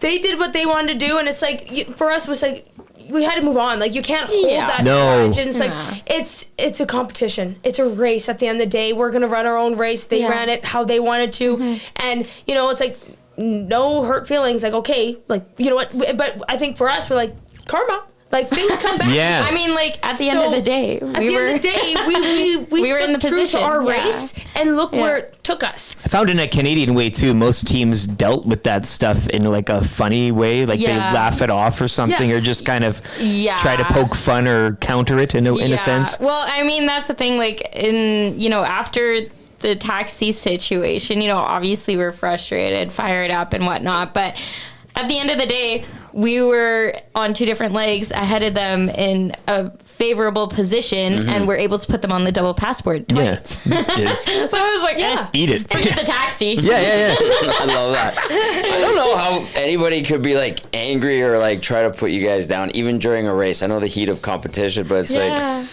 You guys are bubbly and fun. I mean, we weren't. I mean, I think like maybe because we didn't really interact with them much. So, I mean, when people can't read other people, I'm sure people like you get a little like, I don't know about these people. Do you guys just interact during like what we see, or is there times where you interact off and don't feel that you have to answer that? But like, is there getting to know these people, or just knowing them from what we see as well, and how you guys interact on all of our action or our interactions are genuine. Yeah. Okay. But nothing behind the scenes where you get to know them a little more or anything like that. That's it. Yeah. Okay. Yeah. There's no Amazing Race romances that I've heard of. No, this isn't the Olympic Village here, eh? Yeah. The Olympic Village. Definitely did not come home with a boyfriend. So. The Wolf texting in. Oh. The Wolf says, "Question for the girls: what's better, sharpshooter or figure four leg lock?" Let's tap into that wrestling expertise. So figure four, I don't even know what a sharpshooter is. Oh, that's the old stunner or the around, pull the legs. It's almost like a scorpion, and it was a tap out submission that Bret Hart used to do. Wolf's got his wrestling a little confused. He's got We're going more into the suplex. There you go. Exactly. You got any there on the nasty chat? No, I mean, people are nominating this. We just had our Edmonton Sports Talk Awards show last Tuesday called the ESTs, and people are already nominating this episode for Episode of the Year, which will go down next fall. So, I mean, you guys could be champions on multiple fronts here. It could be a big year or two here. The defending champ is Jonathan Torrens and Alice Moran from CBC. I don't know if you guys know Jonathan Torrens. He was in Mr. D. He was vice principal Chile. J-Rock. Jonovision. Jonovision would have been before. I guess, yeah. Yeah, that's when we were kids coming home at school watching him on CBC. Anyway, have you guys watched Letterkenny? No. No, okay. He's just a Canadian. He was on Degrassi Junior High too. Okay. Anyway, this show definitely Street Sense. That's again, we're old men. I know. We're really dating ourselves here. I know. We're Bootskill 5 says, more than once I heard Kevin dismiss you as not being one of the big teams. Yeah. He's just throwing that out there too. So I mean, again, you're in a comfortable space here, Bootski. That's fine. We love that though. It's anybody's race. Yeah. Well, who cares? I mean, exactly. You take the high road. You know what I mean? And again, Kev, I think we all kind of stated earlier that he knows his role too, and I think he played it extremely well. I mean, that's connection to him, right? Went to Nate with the guy, and whatever. But I think you can't all be saints on the show. You can't all be the same. You need, and he knew who he was, and that was good. And I loved hate watching him. It was great. But that's good. It's a good thing. That's what the shows need, a little spice. Yeah, totally. And I think for us, like we just had fun with it, right? Like at the end of the day, it was just like, you know what, we're doing what we do. People don't want to think of us as a serious threat. That's okay. We'll just go win it all. It doesn't matter. No, it didn't take it as a slight. It wasn't. sometimes it's like, well, underdog, it's type of thing, you know, where it's like if they're dissing us at the beginning, or they could say whatever they want, but that's not going to stop us from running the race the way we want to. Yeah. Well, I think again, you guys had no prior experience in any sort of medium such as this. No. This comes in too. Castor says, it goes on about Kevin, but bring the politics of other reality games, and we asked you guys about maybe going on another show, and Kevin, of course, in Big Brother, probably incorporating some of that. I mean, you do what you know, and he knows that. Yeah. And so bringing that kind of game style into this, maybe not the best fit. But again, you guys just kind of... When you don't, almost not knowing is better because you don't have any prior experience. You just are who you are instead of trying to be what you were in some other realm. Yes. Exactly. Ashton texting, a first time text for Ashton. Thank you, Ashton. Appreciate it. Says, hi, Katie and Taylor. How did being in Fire Cadets 6 years ago help you succeed during the race? From Ashton. Yeah, so I was in the Edmonton Fire Cadet program. I did it when I was grade 12, and it was like a 2-year program for about a year and a half. So I did it also my first year of university, and it was such a great experience. Like for that, you had to like apply and get in that way, and it was very physically demanding. But then when we had that firefighting challenge, I was like, perfect, easy peasy. Like I did everything and more in our fire cadet program. Because you had to drag a hose in that challenge, right? Put out the thing and then carry or whatever it was. She was great. And it was just like one of the things. I'm like, okay, Taylor, like I got this one. Let's go. She's like, okay, just throw it over your shoulder. It's gonna be the easiest way to carry it, and I've got the rest. And I was like, sounds good. There we go. Yeah. I love that. Like, was it always ingrained in you? You want to beat the crap out of other people via wrestling, physical? Like, is it your family background in competitive sports like that, physical nature, or did you guys kind of just take it up on your own? Like, that's what I'm curious about, because you're small, but you're tough cookies. I think for myself, like I have I have 4 other sisters, so there's 5 of us, and I think like my dad always wanted a son. Like, and, you know, it's like they kept trying, and then they got twins. Like I have a twin sister, and then when they got 2, okay, that's it, that's stop. But my dad like always you know, we always did the yard work. We always were working with our hands, like, and he always just taught us that way. Yeah. And you know, when it came, I didn't find a contact sport till I got to high school, just because it just wasn't an option for me. You know, I did soccer and stuff or other sports, but I never really had passion for sport until I found rugby wrestling. Oh. And that actually I got into football too when I was in high school. And, you know, that was where my passions were. And it's funny, I had like a phys ed teacher who was in junior high for me, and when he saw that I was in rugby wrestling football, he goes, now it makes sense why you didn't, you know, try out for any sports. He goes, because they weren't contact. Like, that's where you're meant to be. You can tell that's kind of like, I mean, all my sisters, all of us did rugby and wrestling. It's just one of those things where it's like when we found it, like, I just hung on to it, and I've loved it ever since. Were the 5 of you, like, just beating the living you-know-what out of each other? Or were you guys, like, pretty easy going? We always, like, our fight, it's funny, when when me and my sisters would fight, we would wrestle. Like, that's kind of what we would do when we were younger, too. Like, it wasn't just, like, catcall and, like, yelling at each other that way. It was like, no, okay, we're getting physical. It's on. Yeah. So it's kind of funny. It was like, that was, like, my prep to wrestling. But it's actually funny. It's like one of my, like, all of my sisters wrestled, but then, earlier before Taylor and I met, she actually wrestled one of my sisters. You know, we would go down to tournaments to Calgary, and then so when Taylor, you know, when I got onto the Pandas team, she was like, "Wait a second, I think I wrestled her," but she's thinking of my sister. I know that style. Similar. They look very similar. Right. So you had 5 of you that were literally wrestling, beating the snot out of each other. Taylor, how about you? Yeah. So for me, it was it all started with an idea from my teacher in grade 5. So I had this like super cool teacher, Mr. Watts. He was like jacked, tatted, like just the coolest teacher in school, right? And so he was like, yeah, Taylor, like you're small, you're fierce, you're mighty. He's like, you've got the perfect build for wrestling. Like you need to join wrestling when you're grade 7. And I was like, yeah, okay, whatever. We get it. You love WWE. Cause like he was the teacher that had the posters all over the walls, you know? Yeah. But he saw something in me that I didn't know. And so once I got into grade 7, I started wrestling and I loved the sport so much. It wasn't always easy, obviously, like transitioning to high school was a tough, like I almost quit, but luckily I had coaches and support systems around to like push me and keep me in it. And, you know, I was always like that fierce little girl. Like I'm 4'11", like a buck 30. A tall 4'11", I will say that. Yeah, 4'12", I mean, 4'12". Right? Yeah. No, but that's the thing. Like, you know, I've always been small and feisty, and if I had a chance to kick boys' butts, I would. I like that. Good. You know, I think that's why I loved wrestling so much, because I was like, people would look at me and be like, "What? You're a wrestler? Like, I thought you were a gymnast or you're a dancer." Nothing wrong with it. Love gymnastics, love dance, but I always wanted to be that feisty little girl. So, yeah. Kind of stuck to me. Hell yeah. Did you have moments being that feisty? Like, it's easy when you're like big and commanding and it fits, but I mean, you probably face some times you're like, maybe I don't do this, or maybe I can't do this. So maybe some messaging, how you get out of those times, again, probably assisted you guys in the race, obviously, those times where you pick yourself up. But how many times did you kind of say, maybe I don't know? As much as people were feeding that into you and whatnot. I mean, like, you know, I've never listened to anyone growing up, you know, people like... Not from the outside, but maybe sometimes inside doubt. You kind of, you stumble upon a situation or something that makes you think twice. Wrestling, it's a tough sport. It's a thrilling sport. It's not for the faint of heart, you know? So the thing is like, there's been times where I'm like, man, this sport is not for me. And, you know, I stopped wrestling after my last year of varsity. Will I return? Who knows?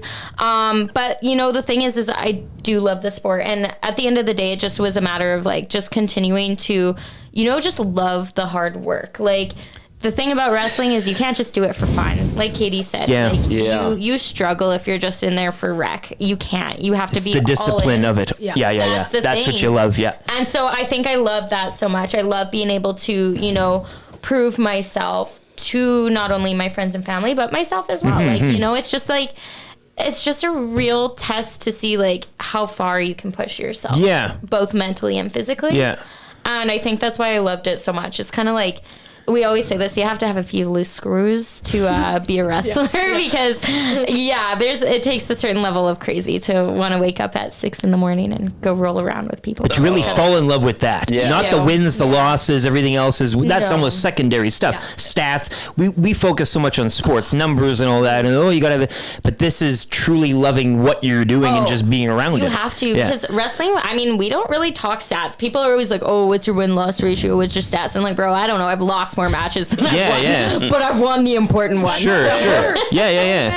Like you know, that. So it's an interesting sport that way. It's interesting. It's a refreshing view on sport. Yeah. I think in terms of like pop culture sport and the big leagues and all that stuff. Totally. But that's a good way of looking at it. We've got a question about rugby. May I? Yeah. All right, here we go.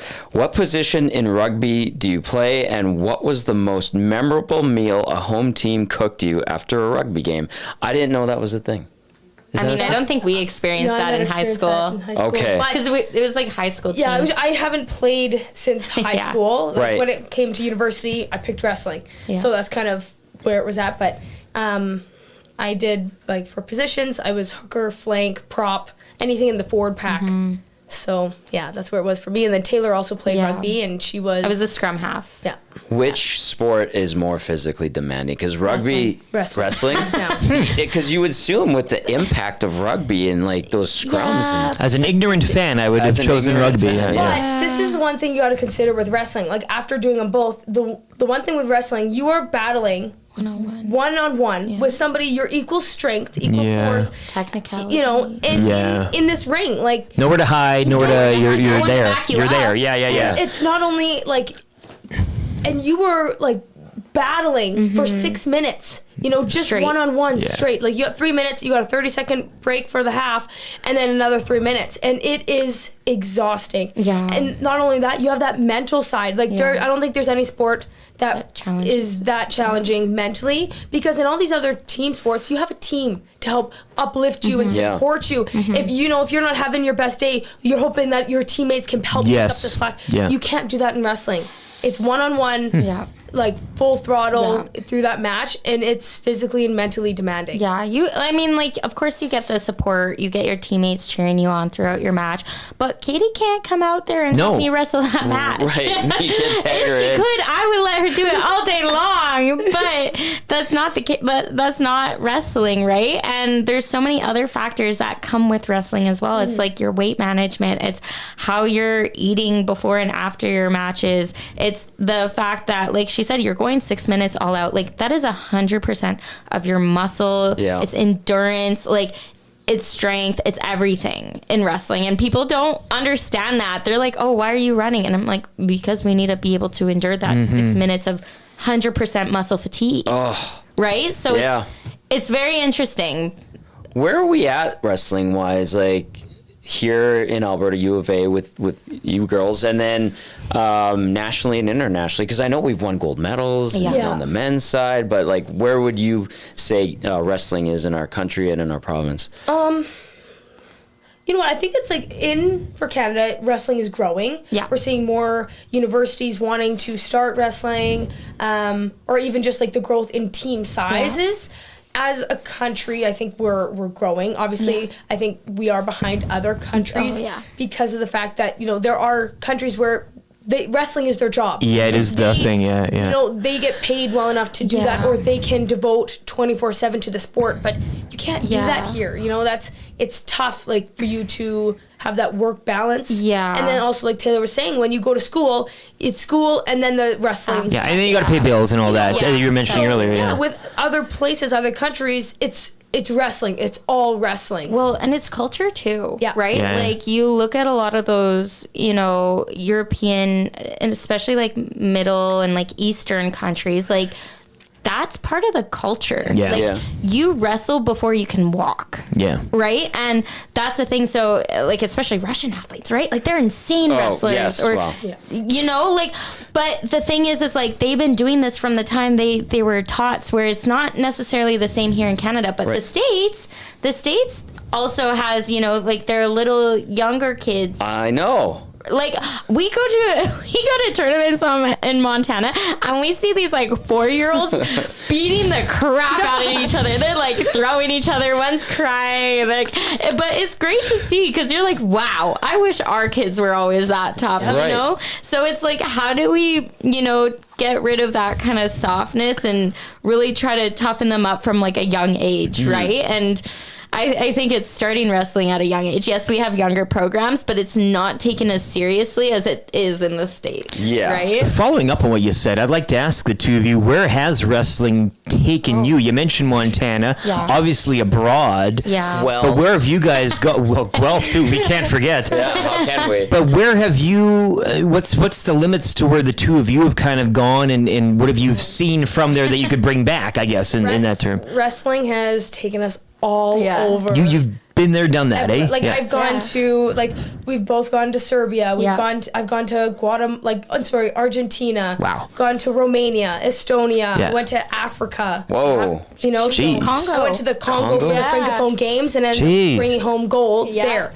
You know, so it's just, it's one of those She's a things. golden gal. And is there anything you mentioned culturally, though? Are you bringing anything back in terms of, hey, I see they do something here, or an idea, and fit that into here somehow, some way, even though it's across the world? Yeah, you try to take what you can from, you know, when you're at these different countries, and just how invested they are in sport. And it's like, it definitely, you see these other countries, and it's like, that's all they have. Like, you know, even some of these poorer countries, and it's like, wrestling is seriously all they have. So you can't argue it's just finance. People always kind of look to money and say, oh, there's no finance, but it's more than that, eh? But, like, you know, and just to see where, like, it's brought me, like, I probably wouldn't have been to any of those places if it wasn't for wrestling. Which is just, I'm so thankful for the sport. But it is one of those sports where it's like, you know, if you are good and you know, if you make these national teams, it will take you. Yeah, right, hey? Yeah. You know, so it's, you know, and then we try to push that on people, like, you know what, shoot for the stars, you know, for the sport. Don't just aim for varsity. You know, go for that national level and look where it can take you. Well, and that's the thing, and like Katie said, we've had so many opportunities to travel in wrestling. We've been across the States, we've been all across Canada, across, you know, into Europe and whatnot. But the thing is like, I think what we always bring home is that toughness, because we usually go abroad. And, you know, abroad, we're not as strong, like, as a country, right? Because there are all these people, like Katie said, like, fighting for their lives. Like, this is their way of living, or this is their way of life, you know? And we come back and we're like, holy crap, they were tough. Like, they beat the crap out of me, you know? So we come home and we're like, okay, we need to be meaner. We need to learn how to fight. Like, a lot of times our coach will be like, you guys are being too nice. Like, okay, beat the crap out of each other. Look at the flag I'm representing. Each other in the head. Oh, sorry. It's in my blood. Sorry, Yeah. I love But that's interesting too, and I think we've had guests in the Hangout in the past talking about different sports and the opportunity to not only compete but see the world. Yeah. Instead of trying out for hockey, where the odds of that and making it are astronomical to a sense, and you see just a quarter of the world. This has taken you globally, every continent you're touching. You can find it everywhere. Yeah, Wrestling right. is everywhere. Anybody can do it. Hey, Anyone can do it. The path to representing Canada, like Katie, I know you said you're still wrestling, even though you're done school, correct? Yeah. Like that dream still burns, right?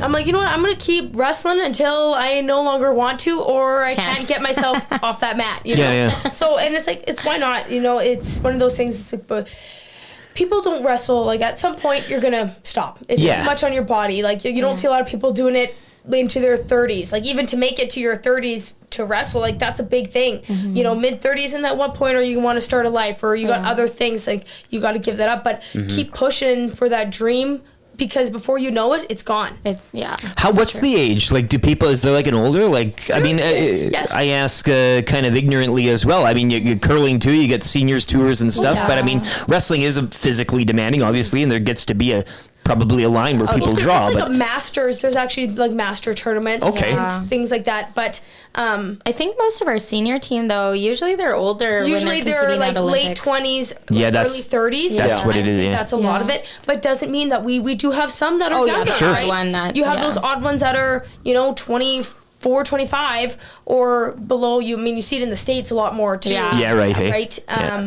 But there are those who are just like a miracle wrestler there, but I'd say, like, on average you're kind of getting late 20s, early 30s for that kind so that's a lot of mileage physically. Mentally, yes, but physically too, you're putting your body through a lot of it's hard to keep, even after varsity, to keep wrestlers wrestling. Majority of them, it's just tough. It's tough work. It is. Worst injury. Worst injury, I mean, I've had a few. Like, I've torn both of my labrums and my shoulders. And surgery after? No, I never actually got surgery on them. So that was like, and it was right before going to Worlds too. So it's like great both times. But yeah, honestly, like, that was, shoulder injuries were the toughest to deal with, because it would always, like, my neck would tighten up, and then it would shoot down my back. And, I had ankles and, like, some MCL stuff, but, like, it wasn't compared to the shoulders, really. Yeah. Katie? My knees were an issue for quite a while, like over a year and a half. I sprained both MCLs, then I sprained my LCL, and then I messed up my, did something to my meniscus slightly, but hadn't needed surgery. But I'd say an injury that, like, put me out the longest was a concussion. Yeah, and I think it was just knowing, like, with this kind of sport, like, a lot of people kind of push, like, if you can't see the injury, it's not a real and it's like, and then it's because it's yourself that feels it. I'll be like, oh no, I'm fine, I can keep doing it. So it's like, but then I really took it seriously just because of how it made me feel. Like, I was like, if this is how I'm going to be stuck for the rest of my life, like, I gotta think things about. So I took like 2.5 months off the mat to kind of really make sure everything was fine there with my concussion. And it's like, and I'm fine, 100% now, but it's... You'd be the one, can't take it from her. I'm fine, it's all good, These lights are so bright in here. Oh my God, you guys see stuff. I thought that was normal. And that was off for, like, a big slam? It was actually, like, it was illegal what the chick I was wrestling, she was, like, headbanging me. Like, you can do that? What? No, it's illegal. Okay, I thought you said legal. I'm like, whoa. No. Are there different rules for different countries? Or is it all one kind of it's all pretty global body, eh? Like, they can only, if somebody's going to do it, okay, they can now, point their finger at them after the fact. But it's still the fact that, okay, the damage has already been done. Yeah. So anything goes, they just get penalized after or kind of thing, or... You can get penalized or even just usually caution points. Like, so if she continued to do it, then she'd get caution. Like, if she has to be more warnings. So it's like a shoot first, ask questions later, almost in a sense, hey, or kind of. I mean, like, they still can get penalized in the moment. It's just like usually the first thing, like, because sometimes, like, when you're making contact, sometimes you'll accidentally headbutt. Sure. I used to be a big headbutter. Like, it was just like when I thought like bad making Taylor. bad Taylor. But like it was just like I thought it was like a contact making thing, but no, it's like you couldn't use your head. You could just use your arm, right? And so that's the thing. So it's like if you look like you accidentally did it, then they're gonna wag their finger at you, say no, don't do that. You do it again, then you're gonna get a fair warning and probably a caution. I see. Yeah. We are winding down the show. We only have 10 minutes left. This thing is the best ones always go by quick. That's how it works. A brilliant show. So, any last questions for the girls, Taylor and Katie? Fire those our way. Paris Jewelers inbox 780-218-9999. Rick's taking a look at the nasty chat. VR Montenegro. He was with me last night at the Century Casino Sports Bar and Lounge. You can join me Thursday for Thursday Night Football as well. Cowboys and Giants to kick off Week 4. But we got all the TV. We got the TV wrap there, like tons of 20 TVs. And we watched this. Have you seen this car jiu-jitsu fighting? No. Didn't they reach out to us? They got it. Well, they got it. They show it. We had the slap fights there last night, and the car jiu-jitsu. So these two people enter a car, right? And they're sitting in there. Oh my god, I have seen and they're that. buckled, and then it's like 3, 2, 1. They unbuckle and they go. And they're buckles or the straps too. And again, you mentioned claustrophobia. I don't know how you would do in a car jiu-jitsu type of fighting, not. but I mean, I don't know what the strategy is involved in there, but I mean, again, you guys wrestle. I asked you, we had the question about the MMA before, but car jiu-jitsu does not entertain you in any slightest to take your career maybe to the next level? No, that's good. you, Kate. Sorry. No, you got it there, VR. Yeah, that's your answer. Very entertaining, but you know what I'm talking. You have to get on this. You got to show her the I need tapes. to show you a video later. Hilarious stuff. Wild. Riveting. It's wild.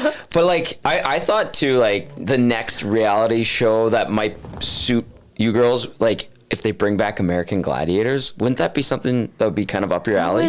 I don't even. Did you ever? Okay, so it was like when I was like a kid, so early 90s. Oh, geez. No, They had the yeah. joust, and you had like two people up on platforms, and you would like hit each other. It's kind of like in a kid's foam fun pit. Yeah. But, you know, it was... I know exactly Or what you're talking swing about. on the rings, and like the gladiators would try to take you down, and you'd have to go to the end. Is it kind of like a ninja? Like Almost like Do you Ninja remember Warrior. the MX Most Extreme Challenge on, what was it, on Spike? On Spike. That was a little more...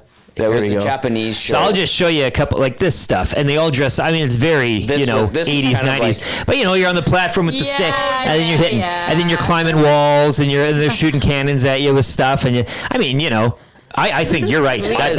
That's them written all over it. Absolutely. Bring it back. Yeah. And they all had, Canadian gladiators, eh? Maybe we have a. but it was wild, and like there's a documentary on Netflix about it. I watched it. You saw, so you know what I'm talking about. Now it's up because it was okay. And all the gladiators had funny names like Laser, Phaser, Fraser. The names were going the best. Yeah. Thunder, And they got like serious injuries and stuff. Oh, and, totally. Like, And they got treated it was like real crap. bad. Yeah, I remember watching that documentary. I was like, wow, this is a crazy show. It was awesome. Okay, Big Maple getting serious here. What did Big Maple for the say? both of you. What is the biggest thing that could, in all caps, elevate college wrestling in Canada to the levels of collegiate wrestling in the NCAA, not including money, or does it really all come down to money? Because that's life most of the time, but maybe not in this case. Well, I mean, I would say with wrestling, we do a lot of our own fundraising. Yeah. We raise a lot of our own money, so sometimes money kind of doesn't become an issue in that sense if we can do enough fundraising for things. But I don't know. First thing that came to my mind was just like opportunity to like. We don't have the same opportunity like in the States where they have all these different schools and the opportunity to wrestle, do these different... Does travel involve it too in terms of finance and money and everything? In the States, it's all so close and you're kind of, I wouldn't say so because like as a varsity team, we travel a ton. Like we do a lot of traveling and we get a lot of opportunity and exposure to different people to wrestle. I think the biggest thing is just like the sheer population of the States. Oh, yeah. Like, you look at the population, it's way larger than our Canadian population, right? Yeah. So we are gonna naturally have less wrestlers in Canada because we have less people in Canada, right? Pool of athletes it's there ridiculous compared to us. The tournaments, the amount of tournaments they have a day. You know, we'll be wrestling one tournament in Missouri. It's a tournament with 500 women. We've never been to a tournament that big with just women. Wow. 500 women registered. Meanwhile, there's 10 other tournaments going on in that state that day or that weekend. Yeah. So I think that's kind of the same as football too. Michigan has about like 25, 30 teams, and you know what I'm saying. And you got it's just population density. I think it's population more so. Like, I mean, obviously, raise awareness, get more kids in the sport from a young age. But at the end of the day, we're a way smaller, like population-wise, country. There's only so much you can do. Yeah. You know, it's even like think about how many athletes we have come in. They don't all stay in it. Yeah. Right? Where the states they can pool in all these athletes, but then let's say half of them stay in it. Well, if half of ours stay in, we're looking at like hardly anything. Come tournaments, it's hard enough to keep people in the sport. Well, and you say you join when you're a kid, and then you get into those formative years. I mean, that's probably a drop off too. And when kids are figuring out who they are, what they are, and now this person's growing so much, I can't do this or whatever it is. I mean, that psychological barrier there. Oh, huge. But is that a lot of drop off in wrestling? A lot of kids doing it. It's fun. It's whatever. Like soccer almost. Oh, I'll play soccer. But then nobody really actually plays it when they. Exactly. And it's such it's one of those sports. It's like, ooh, I don't know if I want to roll around with another person and sweaty, gross. And then, kids going through those years, those bodily changes.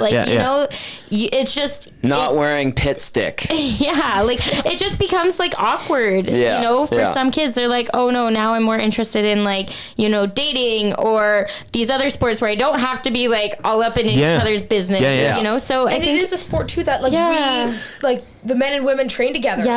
All of our practices, like for varsity level, we train with one another. Sometimes you'll be like they'll be wrestling with one another, and it's like a lot of people say, "Oh, I'm not wearing that singlet." Like our outfit, I guess, alone. That people don't want anything to do with it. But it's part of wrestling. So I think it's dependent on like how comfortable you are as well with yourself, right? And if you're okay putting yourself out there and being vulnerable, that's kind of what this sport does. It makes you very well. Tommy, on that note, Chris G he says, I'd love to see Katie wrestle Tom, and I think take you down. I know, and I think that's what Chris is alluding to here.